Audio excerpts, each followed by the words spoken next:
I'm Rod Serling. You're listening to The Zero Hour. Suspense. I'm the Whistler.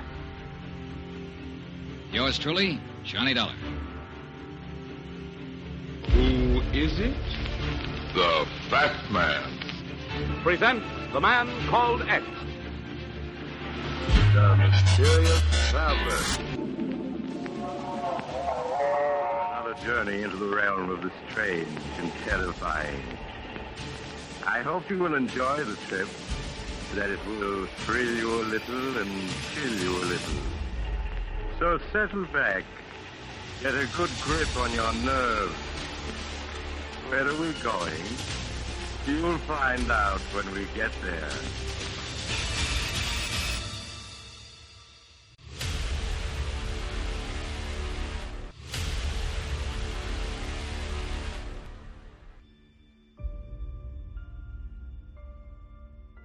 Hello everyone, and welcome to Drama and Theater, brought to you by Duane Old Time Radio. Drama and Theater features some of the best programs from the golden age of radio, including Escape, The Fat Man, Suspense, The Whistler, Zero Hour, Yours Truly, Johnny Dollar, and many, many more. Before we start today's drama, if you enjoy what I'm doing, let me ask you to subscribe to my channel. Subscribing is 100% free, and you will receive notifications on new posts. Lastly, if you have a moment, write a short 1 or 2 sentence review or give a rating on your preferred podcast service. A positive review or rating would help me out a lot. And now, on to the drama. And thank you for your support, as always.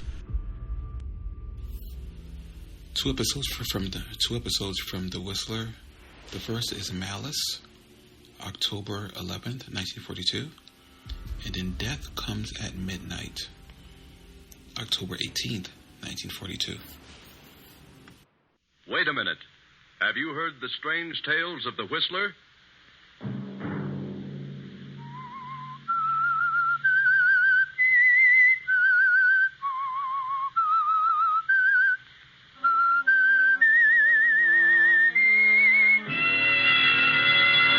I'm the Whistler.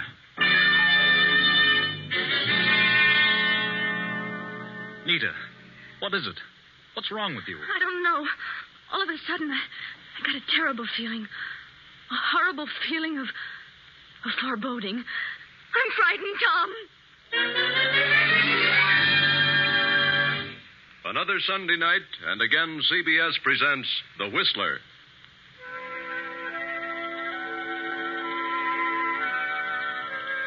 I, the Whistler, know many things, for I walk by night. I know many strange tales, many secrets hidden in the hearts of men and women who have stepped into the shadows. And so I tell you tonight the unusual story of Malice. Dr. Jacob Benton is the wealthiest citizen in a certain upstate county, as well as its most prominent physician and surgeon. Jacob Benton is a proud individual, proud of the fact that he comes from a long line of highly successful surgeons. And his greatest ambition is that his son, Tom, will follow in his footsteps and carry on the family tradition.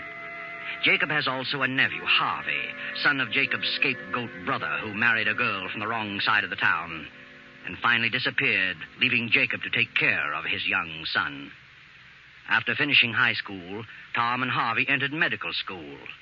Harvey followed through and is to graduate next week. But Jacob's son, Tom, at the end of his 3rd year, wandered over to the East Bottoms at the lower end of town and met a girl, lost interest in medicine, and refused to go back to school. Tom. Yes, Father? Come into the library. What do you want? Where have you been? It's 2 a.m. Why, I've been to a party. Where? A house party. On the other side of town? Yes. In the East Bottoms. You've seen that girl, that Nita, again, haven't you? Yes. What of it? What of it? You're a disgrace to the name of Benton. I've told you time and again that you don't belong over there. I like Nita because she's honest and genuine. She's not filled with a lot of silly ideas like Eloise. Eloise is a fine girl. She belongs to an excellent family. Oh, bosh. Eloise is a phony. Nita's a real fellow. If you become serious about this girl, you'll be ostracized. I know all about poor Uncle George. He went over to the East Bottoms and met a girl and went to the dogs. But it wasn't the girl. He was no good in the first place. He was a stubborn fool, just like you. I resent being told who and when and where. Are you in love with this girl? Yes. I'm terribly disappointed in you, Tom. I'd prayed that you'd become a surgeon. I don't like medicine. You were wrapped up in your studies until you met this girl. That's what you think. I'm ashamed of you. Your cousin Harvey came from the lower end of town. I made him see the light. And then think of it. You about face and walked right into it. You quit school and he graduates next week. All right, his name's Benton, too. Let him carry on. He likes medicine. It bores me. This girl has made a fool of you. Oh, I could kill her. I think I'd better go to bed. Good night. Good night, young idiot. He's going to finish school if I have to... What's all the racket about down here? Oh, come in, Harvey. I heard voices. Yes, it was Tom. He's been to a party across town.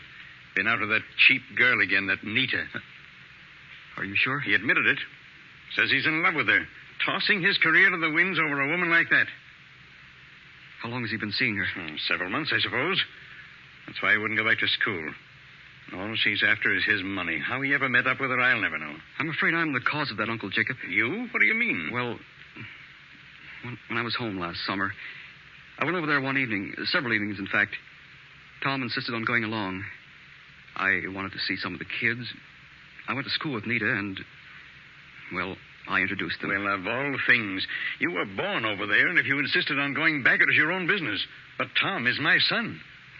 You knew how I felt about it. You had no right to take him over there. I realize that now. Well, something's got to be done about it at once. Yes, but what? I'll put an end to it. Believe me, I'll find a way, and I'll stop at nothing.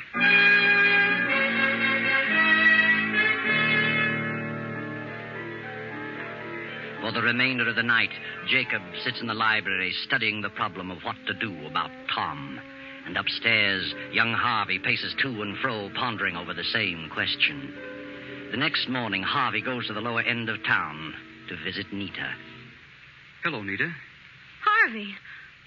Why, I didn't know you were back in town. You didn't?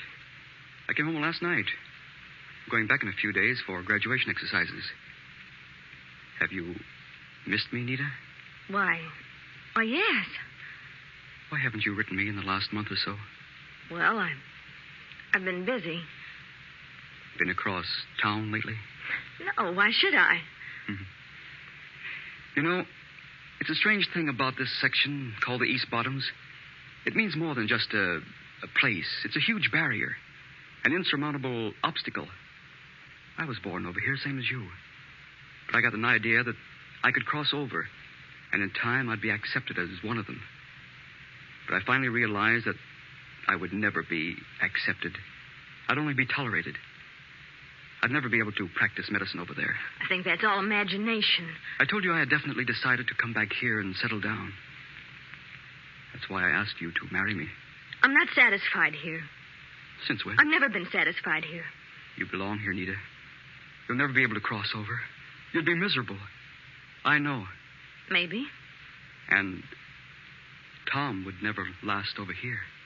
He'd wash up, just as my father did. What are you talking about? I know what's happened. You're throwing me over for Tom. What? You're after Tom because you think he'll take you out of this. Set you up on the other side. Well, he won't. You'll have to come over here, and he won't have a dime. You're not really in love with Tom. I am in love with him, and he loves me. It won't last a month. I'll make it last. Oh, don't be a fool, Nita. Tom's father thinks you're a good-for-nothing, and he'll never change. I don't care. I love Tom. And when it came to a showdown, Tom would walk out on you. I'm going to marry him. I've made up my mind. Then there's nothing more I can say. Goodbye, Nita. Goodbye.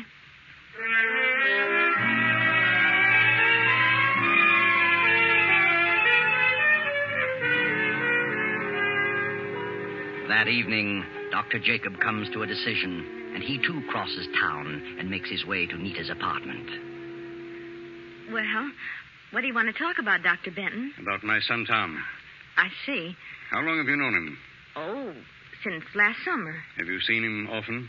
Yes, several times a week for the last 2 months. You think you're in love with him? I don't think.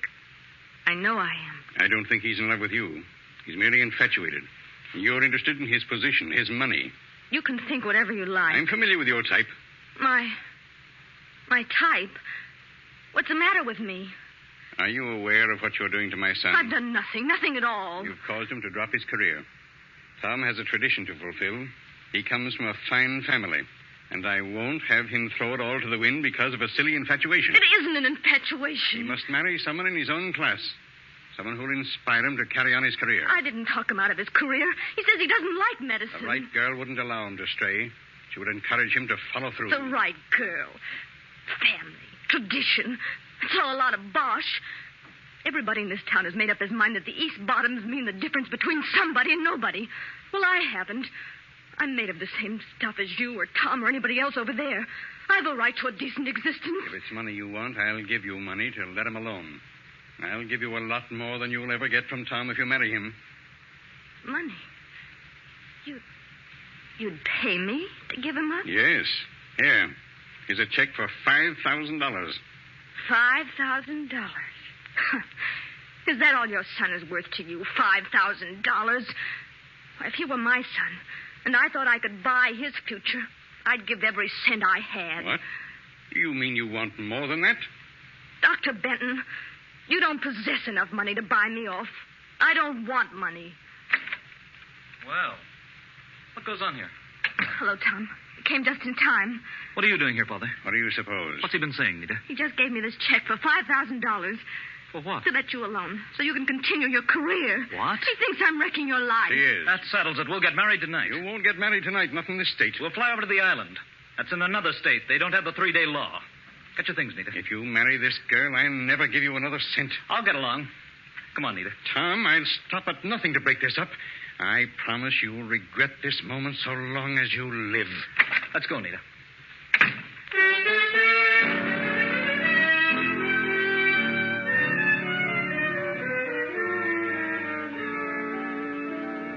So Tom and Nita rush out of the house and drive to the airport just outside of town. A storm has come up. The highway glistens in the beam of the headlights. This rain is certainly like a cloudburst.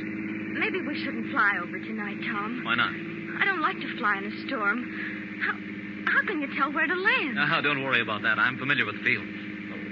Who's on the island at this time of year? Well, not many people. We've had this summer place there as long as I can remember. There's an old fellow and his wife who look after most of the places. He's also a justice of the peace. He can marry us. We'll spend the night at our place, and then we'll go someplace else tomorrow. Tom, are you sure you want to go through with this? Certainly. Why do you ask? Your father meant what he said. Is it worth it to give up everything? You're worth a dozen family fortunes. But now that I think about it, well, he sort of frightened me. He didn't frighten me. Well, the way he said it made chills run up my spine. Said what? You'll regret this moment so long as you live. Oh, he was just bluffing. But somehow I don't think he was. He can cut me off, but we'll get along. Tom, why don't you finish your studies? I told you, darling. I don't like medicine, and I never will. Why should I do something I dislike just because my father and my great-great-grandfathers liked it? Well, what do you want to do? Oh, I don't know. But I'll find something. Tom? Yes? What is it? Nita. What is it? What's wrong with you? Oh, I don't know. All of a sudden, I got a terrible feeling. A feeling of foreboding. Snap out of it, Nita. This isn't like you. I know, but I can't help it. I'm frightened. Of what? I don't know, but I am. Oh, Tom, let's turn back. Let's wait, please. Oh, no, you can't back out now. We're going through with this. But he meant it. Your father meant what he said. I know he did. Please turn back. I wouldn't turn back for all the money in the world.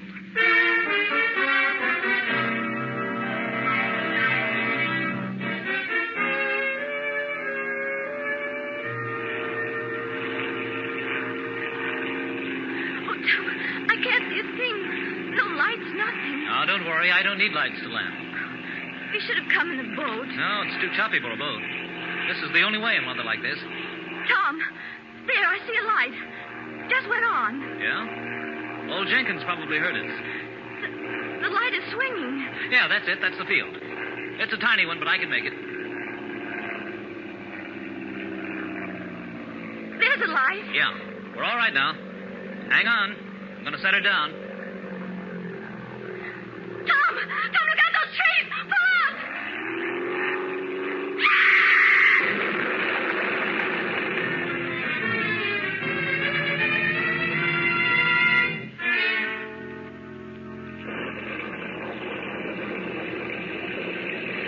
Are they dead, Pa? I don't know yet. Good thing it didn't catch fire. Oh, who are they? No. I'll hold the lantern down here. It's a woman. Don't recognize her. Hey, this is young Tom Benton. Oh, the girl is hurt bad. Look at her legs. They must be broken. Yeah. Come along. We'll get him over to the house. Phone Doc Benton.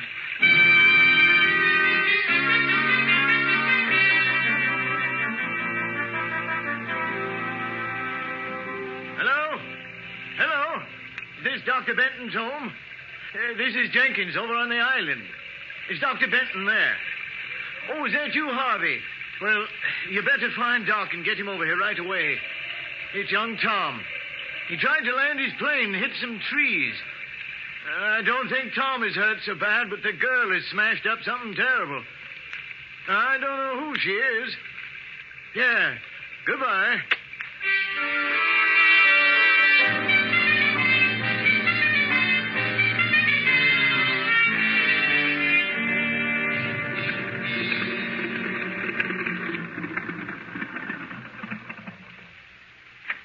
Well, it didn't take you long to get here, Harvey.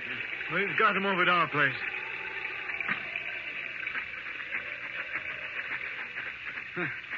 How in the world did Tom hit those trees? I had no trouble seeing the field. The lights weren't on when Tom came in.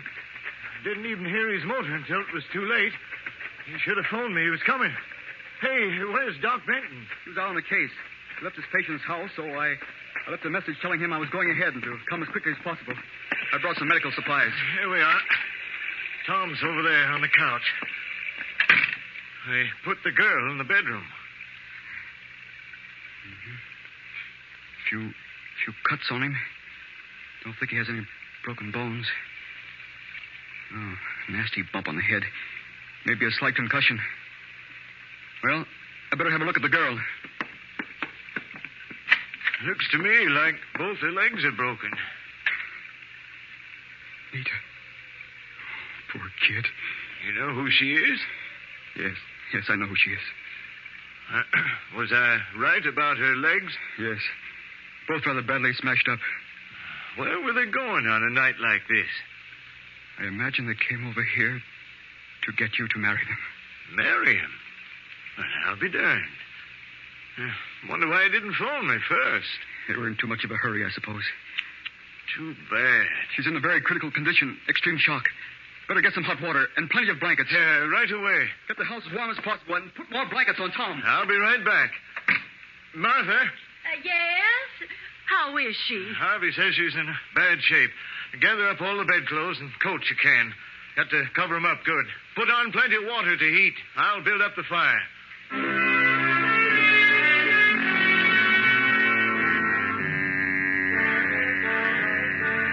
Outside, the storm rages on. Harvey sits quietly beside Nita's bed, staring at her in a daze. Her breathing becomes shallow, irregular. A quarter of an hour passes. Then a plane motor is heard overhead.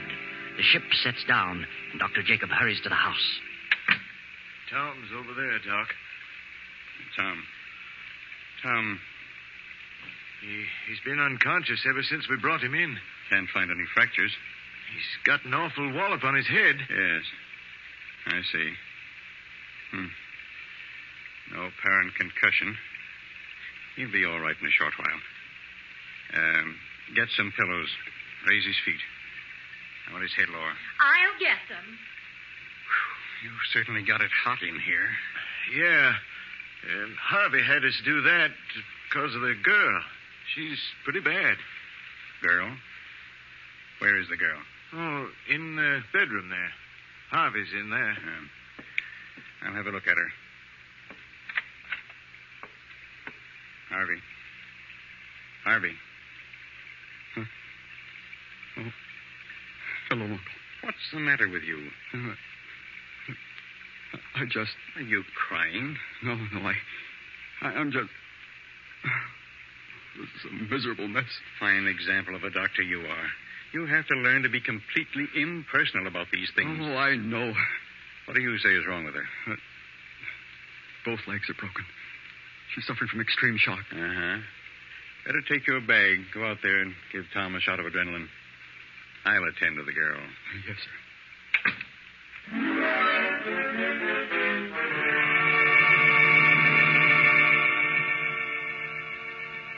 Harvey gives Tom the adrenaline and proceeds to attend to the cuts and bruises.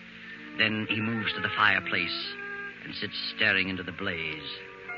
The storm rages on, and the minutes drag slowly along. 10, 20, 30.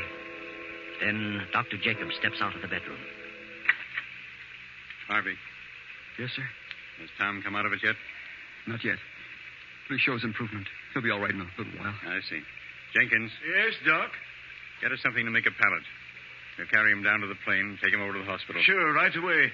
I'll get 4 poles and some rope. I'll have 2 made in a jiffy. Never mind 2, just 1.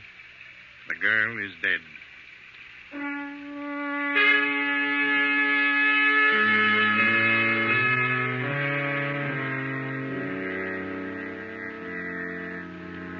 Then on the following day, Tom has fully recovered. Gradually, the events of the preceding hours begin to pass before him. The argument, the island, the plane, Nita screaming, and then the crash, and then Nita. Where is Nita? Tom sends for his father, but Jacob is already standing in the shadows of the room. How do you feel, Tom? Nita. Is Nita all right? Oh, now, take it easy, Tom. Don't get excited. Where is Nita? Forget about Nita for the moment. You've been pretty badly banged up. A little more, and you'd have had a real concussion. What about Nita? If you insisted on flying to the island, why didn't you phone Jenkins to turn on the lights? He heard my motor. We were in a hurry. Besides, I saw the lights. Jenkins said he didn't turn them on at all. Didn't hear you till just before you crashed. That's ridiculous. Where have you got Nita? Nita is at the undertaker's. She... What? She's dead. Good Lord. Was she... Did it happen in the crash? No, she died about half an hour after I got there.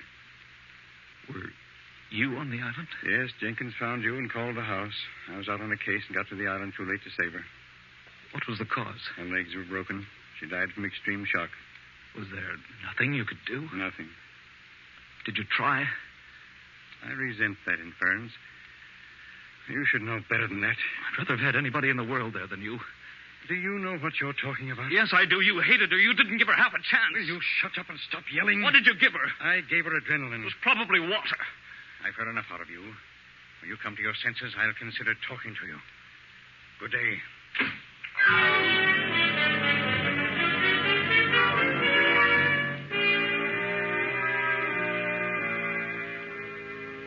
Now Tom, his mind filled with suspicion, his heart burning with hatred, throws on his clothes, dashes out of the hospital, and goes to the island. He reviews the whole situation with Jenkins. Each incident from the time he first heard the plane motor to the moment they took him to the hospital. Tom returns to town, arranges for an autopsy, and is now talking to the autopsy surgeon.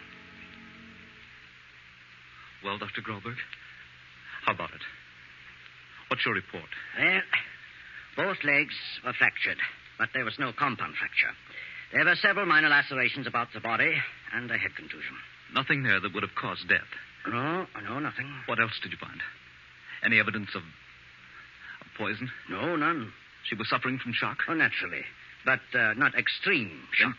Then she didn't die from shock? Death from shock would have been prevented by the adrenaline administered. Then you found adrenaline present? Yes. That is what I can't understand. What do you mean? Well, one of the most difficult things to diagnose is the difference between extreme shock and internal hemorrhage. There was internal hemorrhage? Certainly. And this one was one of the easiest to diagnose I've ever seen. As you well know, adrenaline in internal hemorrhage is absolutely contraindicated. In other words, you think her death was caused by the administration of adrenaline? I do, definitely. But those things happen sometimes, regardless of how hard we try. Yes. Well, thanks, Doctor. I'll see you later.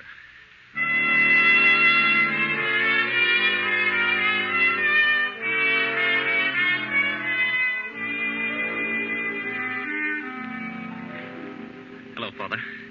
Well, have you finally come to your senses? Yes. Yes, I have. I'd like to have a little talk with you. Very well. What about? I've been doing a little investigating. Investigating? Now, what are you talking about? I'm talking about Nita. Are you going to start on that again? I am. And I'm going to follow it to a conclusion. I don't want to have anything more to do with it. But I do. I've had a hard day, and I don't care to listen to any more of your idiotic babblings. How would you like to have the grand old name of Benton? The untarnished reputation of your long line of surgeons blasted to 1,000 pieces. What are you talking about? How would you like to have it known that you, the eminent Dr. Benton, the trusted, the revered Dr. Jacob Benton, deliberately and with malice aforethought caused the death of a girl? How would you like that? You're insane, positively mad. Oh, no, I'm not. I've gone back over the whole thing. I know you hated Nita. You said I'd regret the day so long as I lived. You threatened to do something, and you did. At your first opportunity. You are crazy. You did everything to separate us. You tried to buy her off. When that didn't work, you killed her. Get out of here. Leave this house. You didn't just let her die. You killed her, murdered her. Get out. I know what I'm talking about. I had an autopsy performed. You what? An autopsy. Go on. She didn't die of shock. What then? She died of a very obvious internal hemorrhage, aggravated by adrenaline, which is contraindicated. You're a specialist in that line. You couldn't have made that mistake in 1,000 years. But I was positive it was shock. You knew what it was. No, I must have been wrought up. I could have made that one wrong diagnosis that happens once in 1,000 times. Oh, no, I saw the body. I could tell.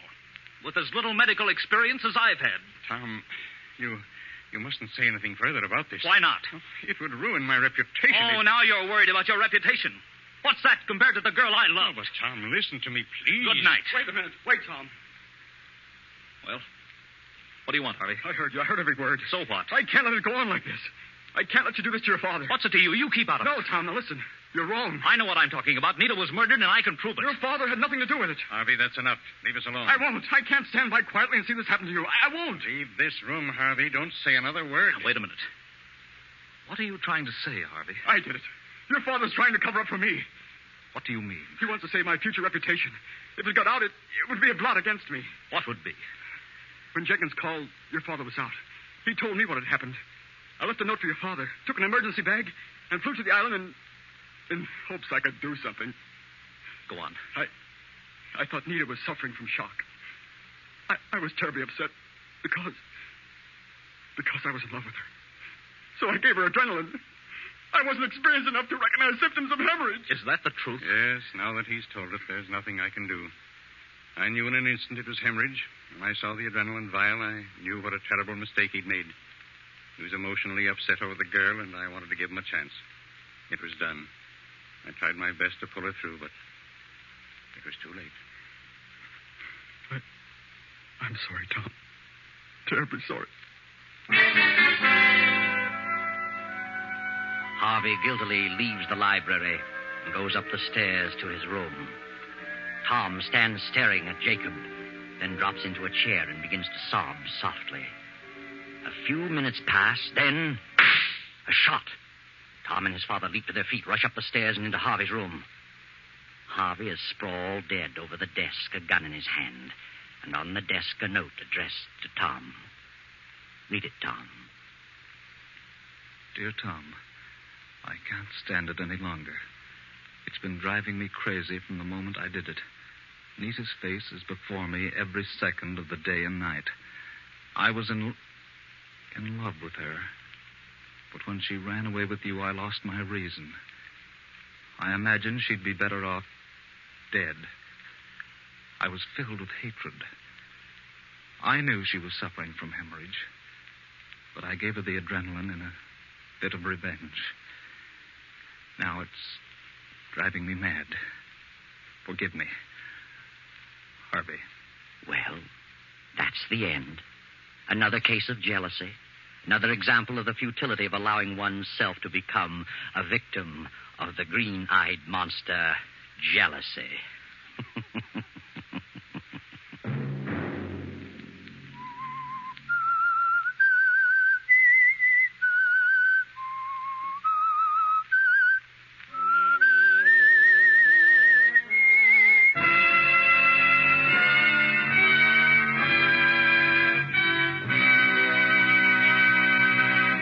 CBS has presented The Whistler.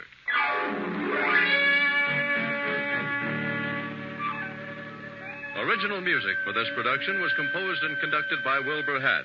The Whistler is written and directed by J. Donald Wilson and originates from Columbia Square in Hollywood. Next Sunday, 9:15. I, the Whistler, will return to tell you another unusual tale. Good night.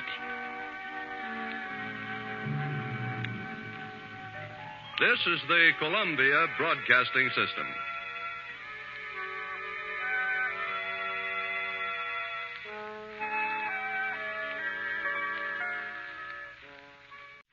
Wait a minute.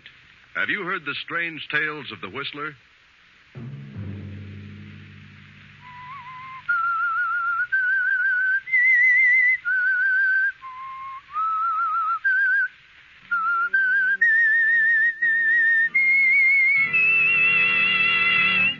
I'm the Whistler. No.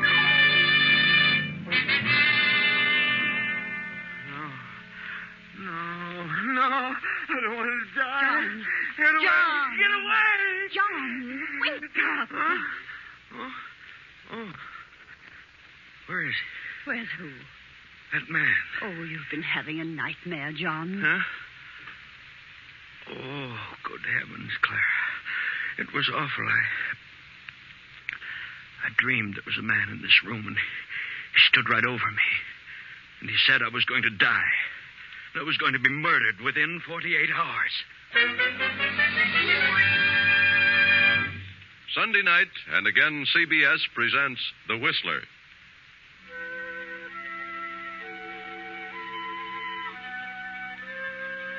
I, the Whistler, know many things, for I walk by night.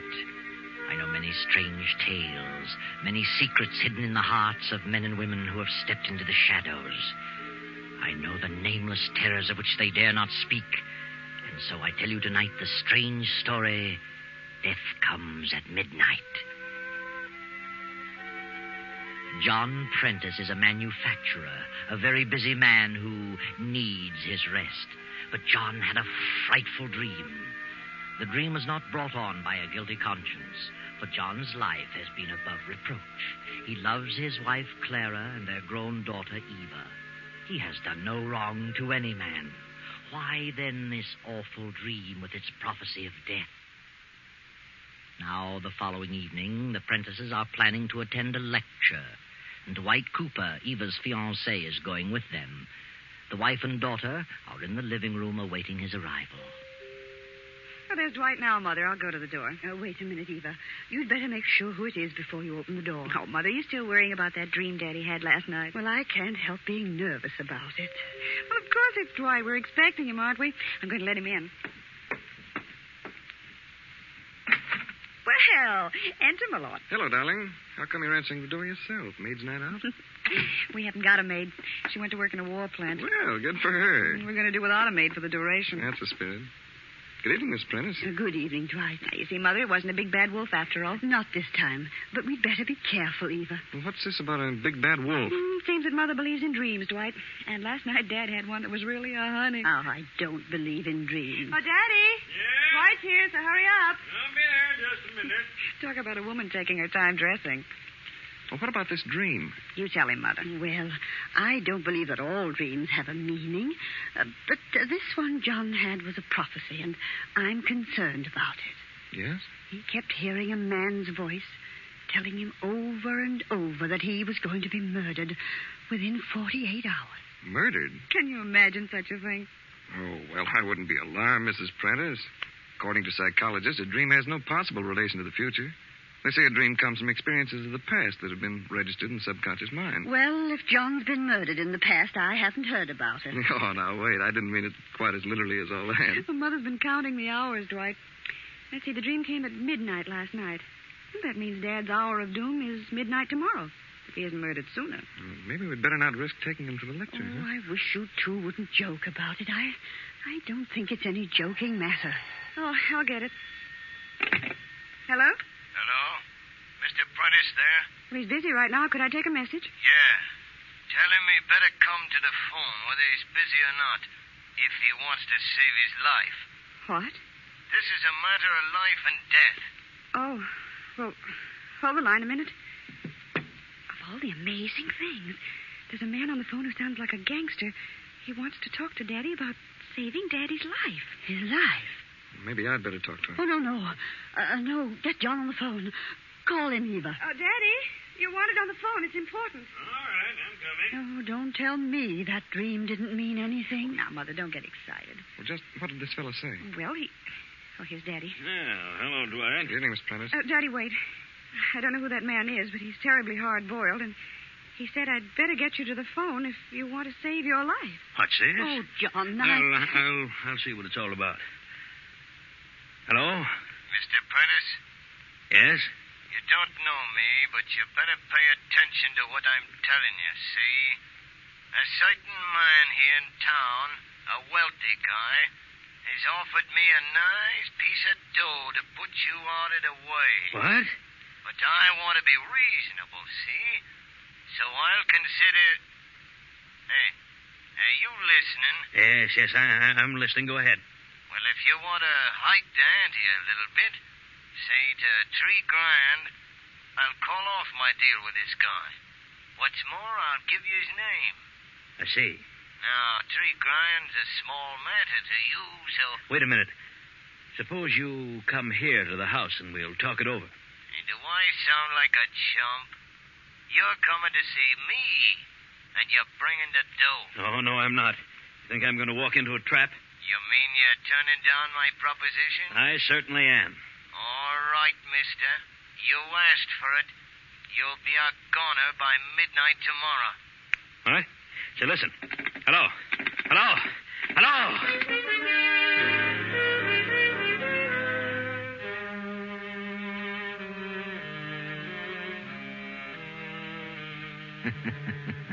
Midnight tomorrow.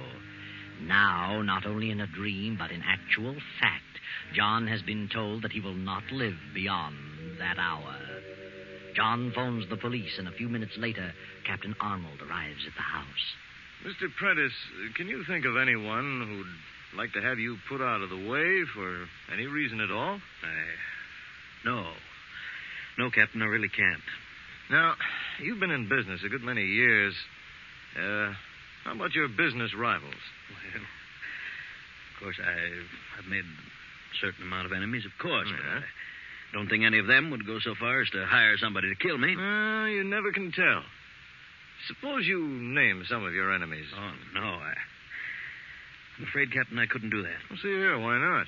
Well, frankly, because I might be causing an innocent person a lot of embarrassment. Oh, well, what of it?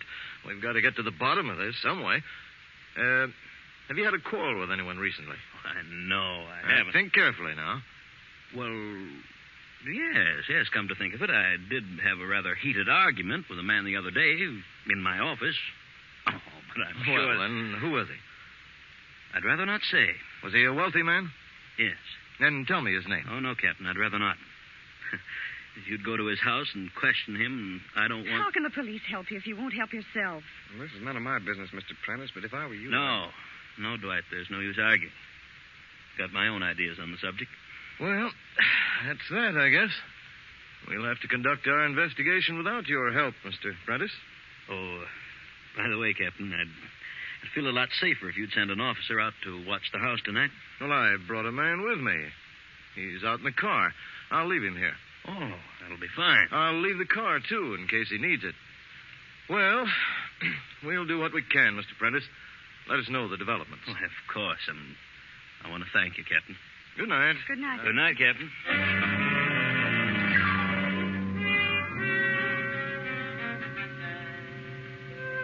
So John is unwilling to give the name of the man with whom he quarreled.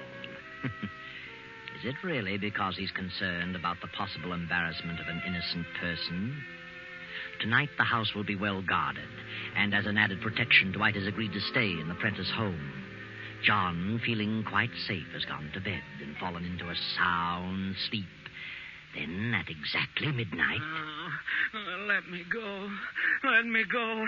I don't want to die. John. No, don't throw me off the bridge. No. Wake up, John. No. Wake up, John. What? You're all right, John. You're in your room. Nothing's happening to you. Oh. You've been shouting your head off. Mother, what is it? Oh, your father's had another nightmare. I thought that was it. Yes, Evelyn. It was terrible. What kind of a dream was it? Like the other one? Oh, it was worse.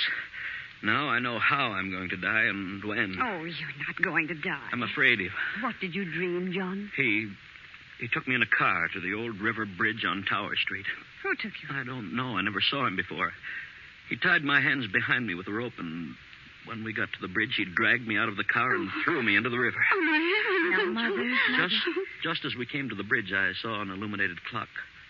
The hands were pointing to 12. That's when I'm going to die. Oh, Daddy. What time is it now? Well, it's after 12. Oh. Then it's tomorrow at midnight, just like that man said. Daddy, don't talk like that. This dream doesn't mean anything. What about my other dream? It meant something. No, it didn't. That phone call didn't have a thing to do with your dream. It was just a coincidence.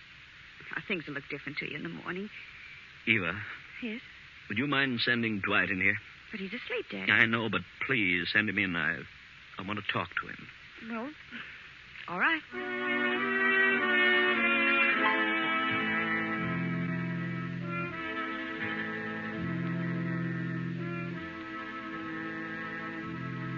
Sit down, Dwight.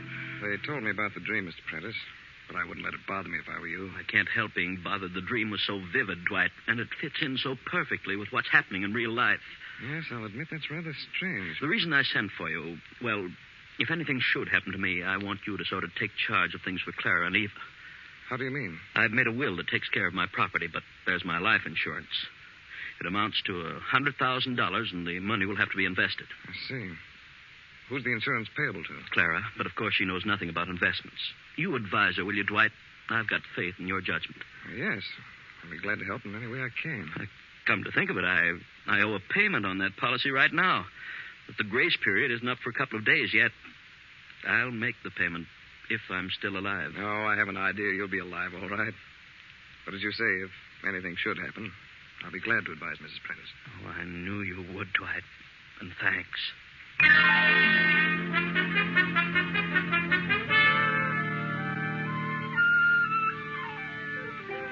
Next morning, John announces that he will stay at home all day. Clara, upset by the events of the night before, remains in her room. But John is feeling much better. He views things differently with the coming of a new day. He will not yield to this feeling of inevitable doom. He will fight the situation.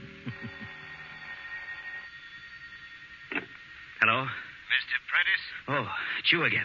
Dwight, get on that extension in the library. Just thought I'd call and ask if you've changed your mind. No, I have not.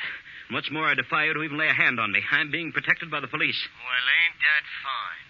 So you won't come across, huh? No, I won't. Look, Prentice, the water in that river's awful cold. What? What did you say? Hello? Dwight, did you hear that? What's the matter, Daddy? I heard every word. Sounded like he meant business. Something wrong? That man, he phoned me again. I don't know what to think. Well, what did he say? He wanted to know if I changed my mind, and when I told him I hadn't, he told me the water in the river would be awfully cold. What? How did he know about my dream? How did he know? Yeah, it's the most uncanny thing I ever heard of. What's the answer to all this? Daddy, he didn't know about your dream. It's just the other way around. Well, what do you mean? I'm afraid Mother's right. Your dreams are foretelling the future, Daddy. They're warning you of what's going to happen.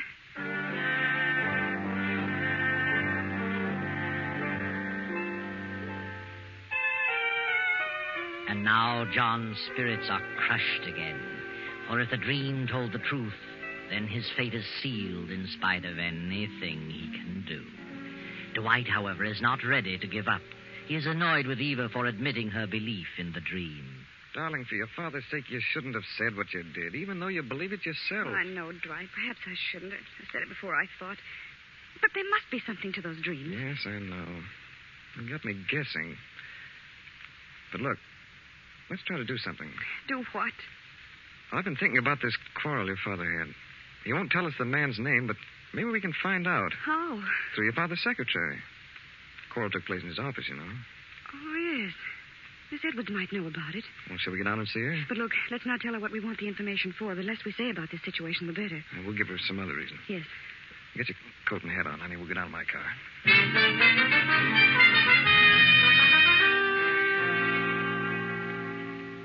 Miss Edwards, this is Mr. Cooper, my fiancé. How do you do? Miss Edwards? We'd like to ask you a few questions if you can spare us a few moments. Why, yes, of course. My father isn't feeling very well today, and that's why he didn't come down.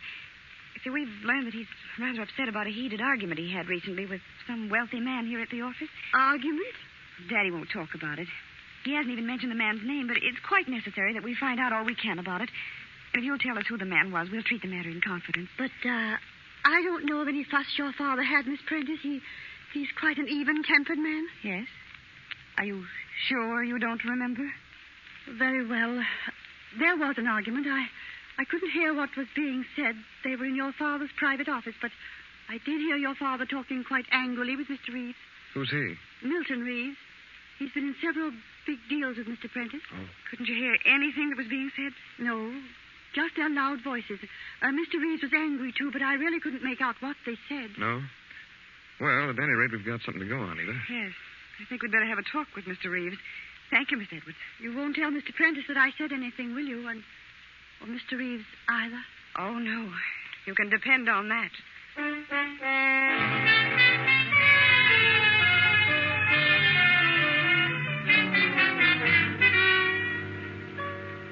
I'm Dwight Cooper, Mr. Reeves. And this is Miss Prentice. How do you do, Miss Prentice? John Prentice's daughter, aren't you? Yes, I am. Well, what is it, Mr. Cooper? I'm in a bit of a hurry. I'm going away on a trip this afternoon. I'll be very brief. We've heard that you and Mr. Prentice had some sort of a disagreement with each other a few days ago. Yes? Who told you that? Mr. Prentice is quite ill, Mr. Reeves, and we think it's a result of that quarrel. If we could find out something about it, we might be able to straighten him out. Well, John knows all about it. He won't talk about it, Mr. Reeves. He won't, eh? Well, John shouldn't let a thing like that get him down. Business is business, you know. He wanted me to renew a loan, and I refused to do it. So that was it. In his particular business, well, I don't know what the future will be with all this rationing and priorities. Had you promised to renew the loan? Well, as a matter of fact, I had. But I changed my mind, which is my privilege. John wanted me to wait a few days, said he was trying to borrow some money from the State Mutual. But I didn't think it was good business to wait, so I called the loan. Oh, I see. I imagine that made him pretty angry. Did it? You'll pardon me, Miss Prentice, for talking so frankly about your father, but really, I never heard a man get so abusive in my life. Why, he actually threatened me. Yes? He acted like a schoolboy. Said he'd get revenge. Do you think he will get revenge? Oh, no, Oh, yes. You're afraid of him, aren't you? You'd like to arrange things so he couldn't possibly get revenge, wouldn't you, Mr. Reeves? Did you threaten him? Say, what are you getting at? I think you know what we're getting at. I do not. Now, see here. I've told you all I'm going to tell you, so now I'll ask you both to leave. Surely. You've told us quite enough, Mr. Reeves.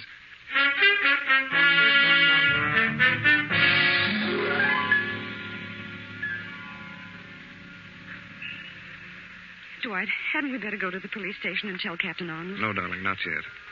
But I'm sure Reeves is the one who's hired that thug to kill your father. So am I. He said he was going on a trip. He wants to be out of the way when it happens, so he won't be suspected. Of course. Then why shouldn't we have him arrested? I'd like to get more evidence first. I want to find out more about that loan. Who do you think could tell me? Well, Mr. McAdams ought to be able to tell you. He's the treasurer of Daddy's firm. All right, I'll go see him. Look, honey, suppose you take a taxi and go on home. See how things are getting along. Oh, Dwight, Please, honey, I may have to do some running around. Look, don't tell your father about this. Oh, no. All right, Dwight. But don't be gone too long. I won't tell him.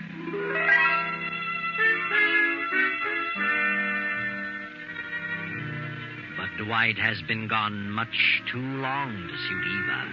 It is now 11:30 at night.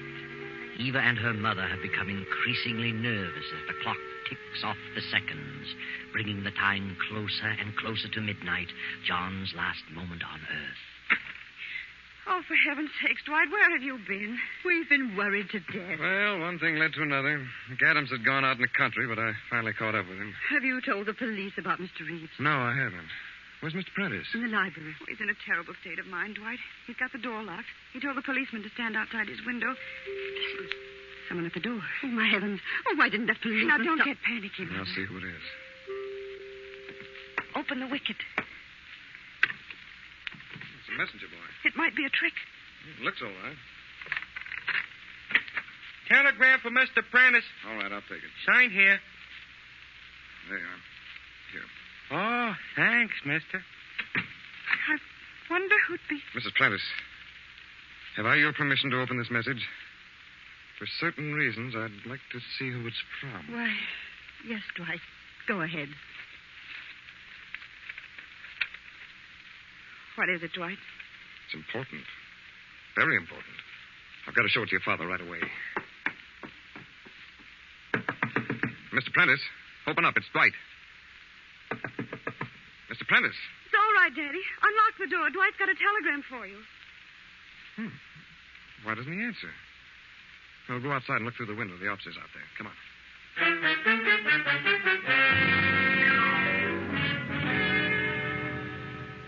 Where is that officer, Eva? I don't see him. I don't know, Dwight. Daddy told him to stay right here by the window. Eva, look. The window's wide open. What? What's that? Oh, my heavens. There's the policeman on the ground. Something's happened to him. He's hurt. Officer. Officer. He's coming around. What happened?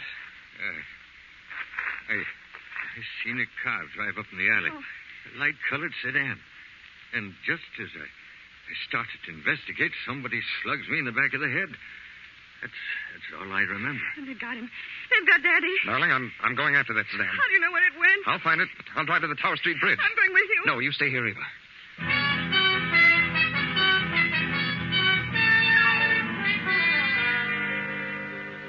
And why does Dwight think he'll find the light-colored sedan at the Tower Street Bridge?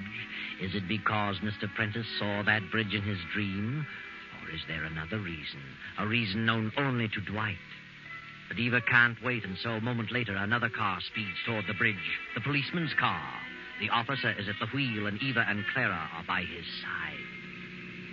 Oh, officer, can't you go faster? I'm driving as fast as I can, Miss Prentice. Say, I better put in a radio call to headquarters and have them send a squad car to the other side of that bridge. No telling what we'll run into there.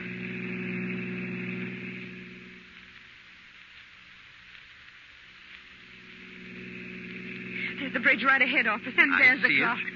What clock? The one Daddy saw in his dream, and look, it's midnight. I don't know nothing about the dream, Miss Prentice. All I see a car out on the bridge. You see it? That's the baby. That's the one I saw at the house. Where's Dwight's car? Dwight's car isn't there. He must have got lost. Say, we'd better watch our step. The squad car ain't come to the other end yet. Oh, hurry, officer. Now, don't you get out of the car. You stay here. I'll see what's going on. Yes, but hurry.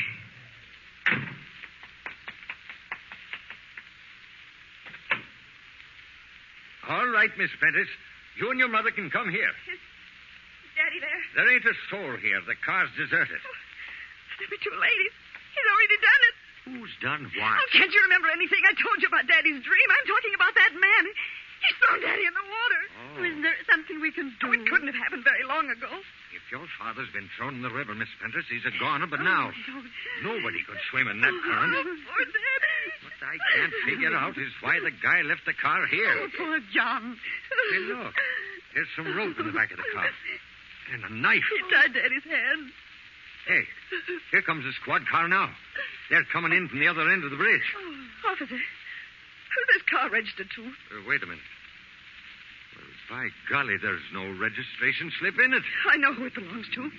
Milton Reeves. I'll take the number and we'll check on it later. Well, what's up, Jack? It looks like there's some dirty work been going on here. Yeah? Well, maybe this guy knows something about it. Quit showing me, will you? Where'd you pick him up? He was running away from the bridge. Oh, he was, huh? All right, buddy. What do you know about this sedan? Not a thing. I wasn't on the bridge. Well, that's him. That's the man who threatened Daddy over the phone. I can tell by his voice. Well, now we're getting someplace. All right, you. Give. Where's Mr. Prentice? I don't know what you're talking about. You threw him into the river, didn't you? No. You're a liar. Come on, talk. I don't know nothing. We'll get you to talk at headquarters.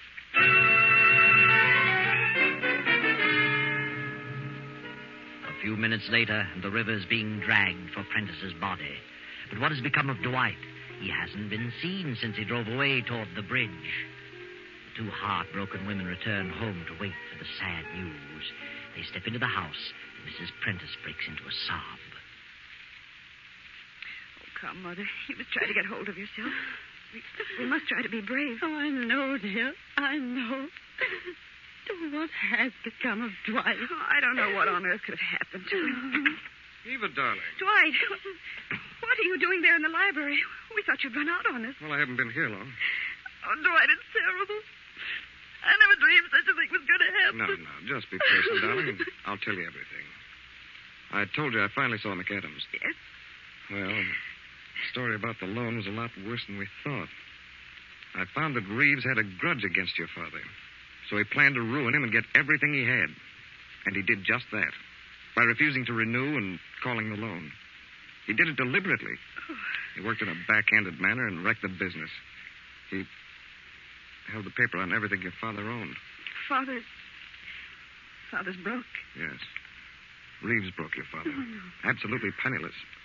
Reeves has the business, this house, everything. He pulled it so fast that your father hadn't a chance to get on his feet. When I found that out, I suspected the truth, but I wasn't sure till I got to that bridge. The truth? Then you did go to the bridge. I did. And I got there just in time to prevent the tragedy. I pulled your father into my car by force, turned around on the bridge, and came back here. What do you say? He isn't dead. No, he's here, in the library.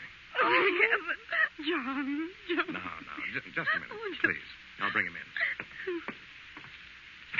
Come in, Miss Prentice. Oh, Father, thank heaven you're safe. John, what happened? I know how you feel, Mr. Prentice, but you'd better tell him. Yes, Dwight, I will. You see, my dears, I just couldn't bear the thought of my wife and daughter suffering poverty. The only thing I had left was that insurance policy, and it would have lapsed in another day. I had to think fast. John, you don't If I'd commit suicide while the policy was in effect, you'd get $100,000. But I wanted to spare you the disgrace of a suicide, so I decided to kill myself and make it appear as though I'd been murdered. Then, as I developed the plan, I got an inspiration. Why not hang the murder on Reeves, the man who had deliberately ruined me? That would be my revenge. Well, now you know the whole story. Now you understand the nightmares. But the telephone call. Well, I hired the man to make the calls and steal Reeves's car and drive me to the bridge and then Jimmy the motor, as though it had stalled. All so that my murder could be traced directly to Reeves, who really had a motive to kill me. What motive? Well, my secretary knew all about it. When I discovered it was Reeves who was back of my failure, I threatened to divulge something I knew about him. He flew into a rage. The secretary heard him, and that was just what I wanted. But I knew I couldn't raise the money quickly enough, and my insurance policy was up tomorrow at noon. Well, that's the story. And it's all a miserable mess. Yes, John. It's all a very, very sad situation. Oh, but wait a minute. What about that telegram the boy delivered earlier? Where does that fit in? Was that part of your plan, John? Telegram? What telegram? Let me see it, Dwight. Why, it's from the State Mutual. They've granted the loan I requested. Yes, John, they've granted the loan.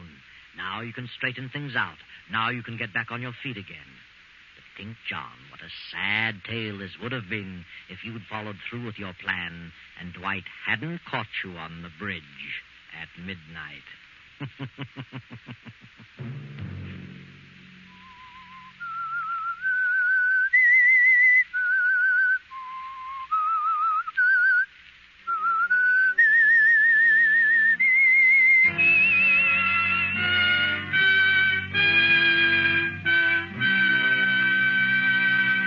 CBS has presented The Whistler.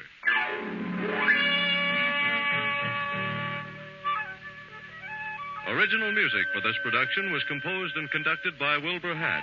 Tonight's Whistler story was written by Herbert Connor, directed by J. Donald Wilson, and came to you from Columbia Square in Hollywood. Next Sunday, 9:15. I, the Whistler, will return to tell you another unusual tale. Good night. This is the Columbia Broadcasting System.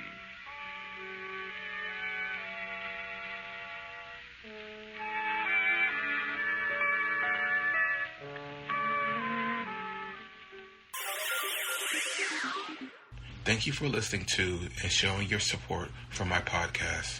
If you would like to receive notifications of when new episodes are posted, please subscribe to my channel. Subscriptions are 100% free, and they really help me get an idea of how I'm doing. Well, hope you enjoyed, and until next time, stay safe, wish you well, and as always, peace.